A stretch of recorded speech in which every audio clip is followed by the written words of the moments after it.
God bless you सभी सुनने वाले भैन भरा और मेरे अपने आप प्रभु यीशु ਦਾ ਸਾਡਾ ਅਨੁਗ੍ਰਹਿ ਸਾਡੇ ਸਾਰਿਆਂ ਤੇ ਬਣਿਆ ਰਹੇ। ਅੱਜ ਅਸੀਂ ਮਤੀ ਚੈਪਟਰ 10 ਤੁਹਾਡੇ ਲਈ ਪੜਾਂਗੇ ਤੇ ਮੇਰੇ ਭੈਣ ਭਰਾ ਇਹਨੂੰ ਸਮਝਣ। 12 प्रेतों के नाम।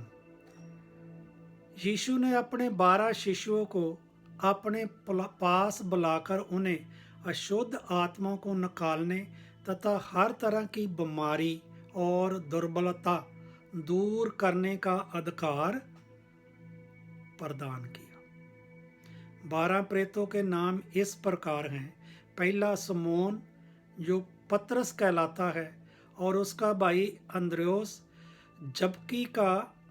जबदी दा पुत्र यकूब और उसका भाई जोहोन, फिलिप और बरतोलोमी, थोमस और चुंगी अधिकारी, मती, हल्फाई का पुत्र यकूब और तथे शमौन कनानी और यूदस इस्करियोती जिसने यीशु को पकड़वाया। प्रेरितों का प्रवेशन।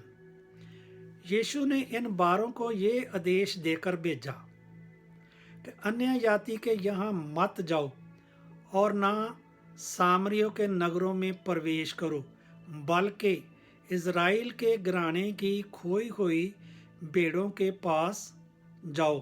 राह चलते ये संदेश सुनाओ, स्वर्ग का राज्य निकट आ गया। रोगियों को स्वस्थ करो, मुर्दों को जलाओ, कुष्ठ रोगियों को शुद्ध करो, भूतों को निकालो। तुम्हें मुफ्त में मिला है, मुफ्त में दे दो। अपनी थैली में सोना चांदी या पैसे नहीं लो। रास्ते के लिए ना चोली, ना 2 कुर्ते, ना जूते और ना लाठी लो, क्योंकि मजदूर को उसका भोजन मिलना चाहिए। जिस किसी नगर या गांव में प्रवेश करो तो पता लगाओ कि वहाँ कौन सुपात्र है और विदा होने तक उसी के यहाँ ठहरो। घर में प्रवेश करते समय उसे शांति की आशीष दो। यदि वह घर योग्य है तो अपनी शांति उस पर रहने दो। यदि वह घर योग्य नहीं है तो अपनी शांति अपने पास लौट आने दो। यदि कोई तुम्हारा स्वागत ना करे और तुम्हारी बातें ना सुने तो उस घर या उस नगर से निकलने पर अपने पैरों की धूल चाट दो। मैं तुमसे सच कहता हूँ कि न्याय के दिन उस नगर की दशा की अपेक्षा सदोम और गमोरा नगरों की दशा कहीं अधिक सैन्य होगी। भावी संकट। देखो, मैं तुम्हें भेड़ियों के बीच भेड़ों की तरह भेज रहा हूँ, इसलिए सांप की तरह चतुर और कपोत की तरह निष्कपट बनो। मनुष्यों से सावधान रहो कि वह तुम्हें दर्न सभाओं के हाथ में सौंप देंगे और अपने सभागृहों में तुम्हें कोड़े लगवाएंगे। तुम मेरे कारण शासकों और राज्यों के सामने पेश किए जाओगे, जिससे मेरे विषय में तुम उन्हें और गैर यहूदियों के साक्षी देख सको। जब मैं तुम्हें पकड़वाए तब वह चिंता नहीं करना कि तुम कैसे बोलोगे और क्या कहोगे, क्योंकि जो शब्द तुमको कहने होंगे वह उस समय तुम्हें दिए जाएंगे। क्योंकि बोलने वाले तुम नहीं बल्कि तुम्हारे पिता की आत्मा है जो तुम्हारे द्वारा बोलता है। भाई अपने भाई को मृत्यु के लिए सौंप देगा और पिता अपनी संतान को। संतान और माता पिता के विरुद्ध उठ खड़ी होगी और उन्हें मरवा डालेगी। मेरे नाम के कारण सब लोग तुमसे बैर करेंगे, किंतु जो अंत तक सहता रहेगा उसे मुक्ति मिलेगी। जब वे तुम्हें एक नगर से सताएं तो तुम दूसरे नगर भाग जाना। मैं तुमसे सच कहता हूँ, तुम इज़राइल देश को सब नगरों का भ्रमण समाप्त भी नहीं कर पाओगे कि मानव पुत्र आ जाएगा। निश्चय गुरु से बड़ा होता है, न कि शिष्य गुरु से बड़ा होता है, और न सेवक अपने स्वामी से। शिष्य के लिए अपने गुरु जैसा और सेवक के लिए अपने स्वामी जैसा बन जाना है बहुत है। यदि लोगों के घर में स्वामी के बाअल जबूल कहा जाता है तो वह उसके घर वालों को कुछ नहीं कहेंगे। शिष्यों की निबी करता, इसलिए उनसे नहीं डरेंगे।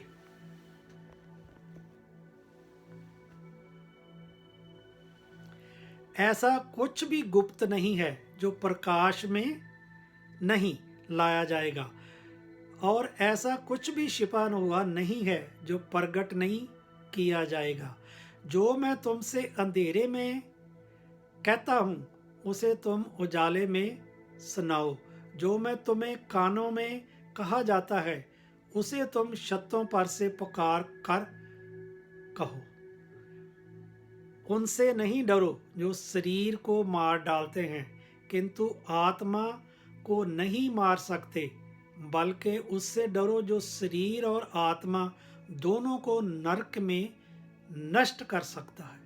इत्थे परमात्मा ने सानू एक गल दसी आ कि तुहाडा शरीर तो हो सकदा खत्म, तो उन्होंने जिहड़े करन वाले उन्हां तो ना डरो, मगर उहदे को डरो जदों तुहानू तुहाडा शरीर भी खत्म कर सकदा ते आत्मा भी तुहाडी जिहड़ी ओह नरक च भेज सकदा। इस करके डरन दी कोई लोड़ नहीं। तुसीं अपना काम की करो, प्रभु दे विच वधदे तुरे जाओ और प्रभु दा प्रचार करदे तुरे जाओ। क्या एक पैसे में दो गराइयाँ नहीं बिकती? फिर भी तुम्हारे पिता के जाने बिना उनमें से एक भी धरती पर नहीं गिरती। तुम्हारे तो सिर के बाल भी सब गिने हुए हैं, इसलिए नहीं डरो कि तुम बहुत गराइयों से बढ़कर हो। जो मुझे मनुष्यों के सामने स्वीकार करेगा उससे भी मैं अपने स्वर्गीय पिता के सामने स्वीकार करूँगा, और जो मुझे मनुष्यों के सामने अस्वीकार करेगा उसे भी मैं अपने स्वर्गीय पिता के सामने अस्वीकार करूँगा। इत्थे गल ये है कि मैं भैन भराओ तुहानूं छोटी चीज़ दसनी चाहुंदा वां कि साडे लोग भैन भरा चर्च ते जांदे ने ते ये गल दसन तो ग्रेज करदे ने कि मैं बाइबल नूं पढ़दा ते इहनूं मनदा। ते देखो ये प्रभु ने अज सानू मती 10 दे विच स्पष्ट दस दिता कह के कि जेकर तुसी ये गल नहीं कर सकते तो मैं भी तुहानू जिहड़ा वो नहीं अपना सकता। सो अपना मतलब पिता भी जिहड़ा वा साडा नहीं अपनाएगा।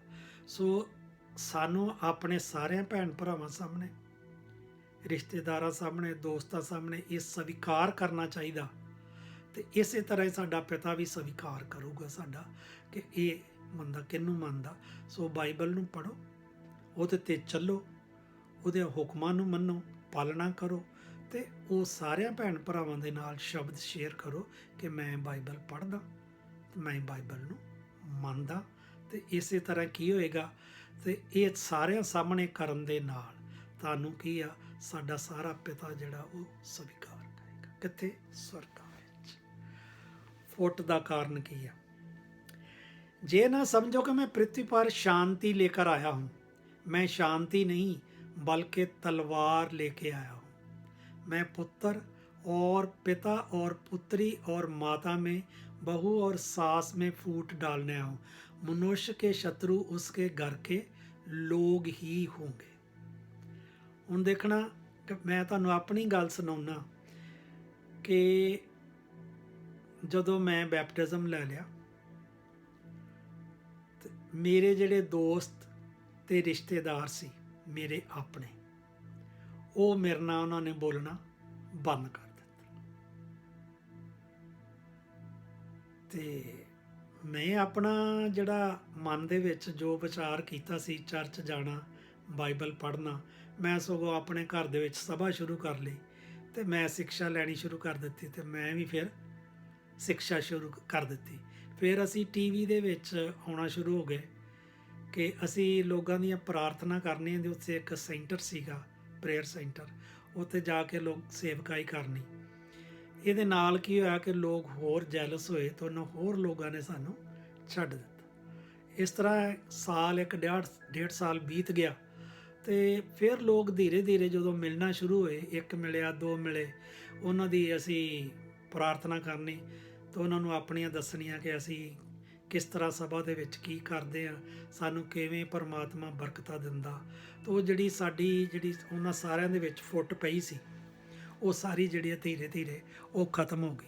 ਤਾਂ ਇਸ ਕਰਕੇ ਤੁਸੀਂ ਇਹਨਾਂ ਚੀਜ਼ਾਂ ਨੂੰ ਜਦੋਂ ਸਮਝਦੇ ਜੋ, ਚੱਲਦੇ ਜੋ, ਤੇ ਫਿਰ ਪਰਮਾਤਮਾ ਤੁਹਾਡੀ ਹੈਲਪ ਕਰਦਾ ਤੇ ਅਸੀਂ ਅੱਗੇ ਵੱਧਦੇ ਹਾਂ। ਆਤਮ ਤਿਆਗ। जो पुत्र अपने पिता या अपनी माता से मुझसे अधिक प्रेम करता है वह मेरे योग्य नहीं है। जो पिता अपने पुत्र या अपनी पुत्री को मुझसे अधिक प्रेम करता है वह मेरे योग्य नहीं है। जो शिष्य अपना क्रूस उठाकर मेरा अनुसरण नहीं करता वह मेरे योग्य नहीं है। जो मनुष्य अपना प्राण बचाए हुए और वह उसे खोएगा और जो मेरे कारण अपना प्राण खो चुका है वह उसे बचाएगा। ਇੱਥੇ ਪਰਮਾਤਮਾ ਨੇ ਸਾਨੂੰ ਇਹ ਕੀ ਗੱਲ ਦੱਸੀ ਕਿ ਜਿੰਨੇ ਵੀ ਅਸੀਂ ਮਾਤਾ ਪਿਤਾ ਜਾਂ ਪੁੱਤਰ ਪੁੱਤਰੀਆਂ ਵਾਂ, ਉਹ ਕੀ ਆ, ਸਭ ਤੋਂ ਪਹਿਲਾਂ ਪ੍ਰੇਮ ਕਿਹਨੂੰ ਕਰਨਾ? ਗੋਡ ਜੀ। ਇਹਨਾਂ ਨੂੰ ਬਾਅਦ ਵਿੱਚ ਕਰਨਾ, ਕਿਉਂਕਿ ਪਰਮਾਤਮਾ ਸੀ ਤੇ ਅਸੀਂ ਆਏ ਤੇ ਇਹ ਸਾਡੇ ਰਿਸ਼ਤੇ ਬਣੇ ਸਾਰੇ। ਸੋ ਪਰਮਾਤਮਾ ਨੇ ਸਾਨੂੰ ਬੜਾ ਕਹਿਤਾ ਕਿ ਮੇਰਾ ਖਰੂਸ ਉਠਾਓ, ਮੇਰੇ ਹੁਕਮਾਂ 'ਤੇ ਚੱਲੋ, ਮੇਰੀ ਆਗਿਆ ਮੰਨੋ, ਤੇ ਫਿਰ ਕੀ ਹੋਏਗਾ? ਤੁਹਾਡੇ ਕੋਈ ਪ੍ਰਾਣ ਜਿਹੜੇ ਨਹੀਂ ਉਹ ਖੋਏ ਨਹੀਂ ਜਾਣਗੇ, ਪਰਮਾਤਮਾ ਤੁਹਾਨੂੰ ਬਚਾਏਗਾ। ਸੋ ਇਸ ਕਰਕੇ ਆਤਮ ਤਿਆਗ ਜਿਹੜਾ ਉਹ ਕਰਨਾ ਸਾਡੇ ਲਈ ਬਹੁਤ ਜ਼ਰੂਰੀ ਆ। ਪੁਰਸਕਾਰ। जो तुम्हारा स्वागत करता है वह मेरा स्वागत करता है। जो मेरा स्वागत करता है वह उसका स्वागत करता है जिसने मुझे भेजा है। परमात्मा ने कहा असी परमात्मा ਨੂੰ ਮੰਨਦੇ, ਜਿੱਥੇ ਅਸੀਂ ਜਾਂਦੇ ਸਾਡਾ ਸਵਾਗਤ ਹੁੰਦਾ, ਤੇ ਤੁਸੀਂ ਕਿਹਦਾ ਸਵਾਗਤ ਕਰਦੇ ਜੋ? ਪ੍ਰਭੂ ਯੀਸ਼ੂ ਦਾ। ਤੇ ਪ੍ਰਭੂ ਯੀਸ਼ੂ ਕੀ ਕਹਿੰਦਾ ਕਿ ਤੁਸੀਂ ਸਵਾਗਤ ਕੀਤਾ ਮੇਰਾ, ਫਿਰ ਆਇਆ ਪ੍ਰਭੂ ਯੀਸ਼ੂ। ਪ੍ਰਭੂ ਯੀਸ਼ੂ ਕਹਿੰਦਾ ਤੁਸੀਂ ਮੇਰੇ ਪਿਤਾ ਦਾ ਸਵਾਗਤ ਕੀਤਾ। ਤੇ ਇਸ ਤਰ੍ਹਾਂ ਕੀ ਹੋਇਆ ਕਿ ਅਸੀਂ ਕਿਹਦਾ ਸਵਾਗਤ ਕੀਤਾ? ਲਾਰਡ ਦਾ। ਸੋ ਜਿਸ ਨੇ ਪ੍ਰਭੂ ਨੂੰ ਜਿਹਨੇ ਭੇਜਿਆ ਸੀ, ਉਹਦੇ ਪਿਤਾ ਨੇ ਭੇਜਿਆ ਸੀ, ਯਹੋਵਾ ਨੇ। ਤਾਂ ਉਹਨੇ ਇਹ ਗੱਲ ਸੁਣਾਈ, ਜੋ ਤੁਮਾਰਾ ਸਵਾਗਤ ਕਰਤਾ ਹੈ ਵह मेरा स्वागत करता है और जो मेरा स्वागत करता है वह उसका स्वागत करता है जिसने मुझे भेजा है। जो नबी का इसलिए स्वागत करता है वह नबी है, नबी का पुरस्कार पाएगा। और जो धर्मी का इसलिए स्वागत करता है कि वह धर्मी है, वह धर्मी का पुरस्कार पाएगा। जो कोई इन छोटों में से किसी को शिष्य मानकर केवल कटोरा भरकर ठंडा पानी पिलाएगा तो मैं तुमसे सच कहता हूँ वह अपना पुरस्कार कदापि नहीं खोएगा। प्रभु ने कहा कि ਜਦੋਂ ਕੋਈ ਤੁਹਾਡੇ ਘਰ ਤਿਥੀ ਆਉਂਦਾ ਜਾਂ ਤੁਸੀਂ ਬਾਹਰ ਕੋਈ ਐਸੀ ਸਥਿਤੀ ਵੇਖਦੇ ਜੇ, ਤੁਸੀਂ ਉਹਦੇ ਵਿੱਚ ਸੱਚੇ ਹਿਰਦੇ ਤੋਂ ਸੇਵਾ ਕਰਦੇ ਜੋ, ਉਹ ਤੁਸੀਂ, ਪ੍ਰਭੂ ਜੀ ਕਹਿੰਦੇ, ਮੇਰੀ ਸੇਵਾ ਕਰਦੇ ਜੋ, ਤੇ ਉਹਦਾ ਪੁਰਸਕਾਰ ਤੁਹਾਨੂੰ ਅਵਸ਼ ਮਿਲੇਗਾ। ਕਦੀ ਇਹ ਨਹੀਂ ਹੋ ਸਕਦਾ ਕਿ ਨਾ ਮਿਲੇ। ਸੋ ਇਸ ਕਰਕੇ ਭੈਣ ਭਰਾ, ਸਾਨੂੰ ਕੀ ਕਰਨਾ ਚਾਹੀਦਾ ਕਿ ਪ੍ਰਭੂ ਦੇ ਰਸਤੇ 'ਤੇ ਚੱਲਣਾ ਚਾਹੀਦਾ। ਅਨੰਤ ਕਾਲ ਜੀਵਨ ਪਾਉਣ ਵਾਸਤੇ ਸਾਨੂੰ ਆਪਣੇ ਪਰਮੇਸ਼ਵਰ 'ਤੇ ਭਰੋਸਾ ਰੱਖਣਾ ਚਾਹੀਦਾ। ਸੋ ਸਾਰਿਆਂ ਦੇ ਉੱਤੇ ਪ੍ਰਭੂ ਦਾ ਜਿਹੜਾ ਅਨੁਗ੍ਰਹਿ ਬਣਿਆ ਰਵੇ। ਮੈਂ ਹੁਣ ਤੁਹਾਡੇ ਸਾਰਿਆਂ ਲਈ ਪ੍ਰਾਰਥਨਾ ਕਰਦਾ ਕਿ ਪ੍ਰਭੂ ਯੀਸ਼ੂ ਮੇਰੇ ਸਾਰਿਆਂ ਭੈਣ ਭਰਾਵਾਂ ਨੂੰ ਸੁੱਖ, ਸ਼ਾਂਤੀ, ਸਮਰਿੱਧੀ, ਧਨਵਰਿੱਧੀ ਤੇ ਤੰਦਰੁਸਤੀ ਦਿਓ।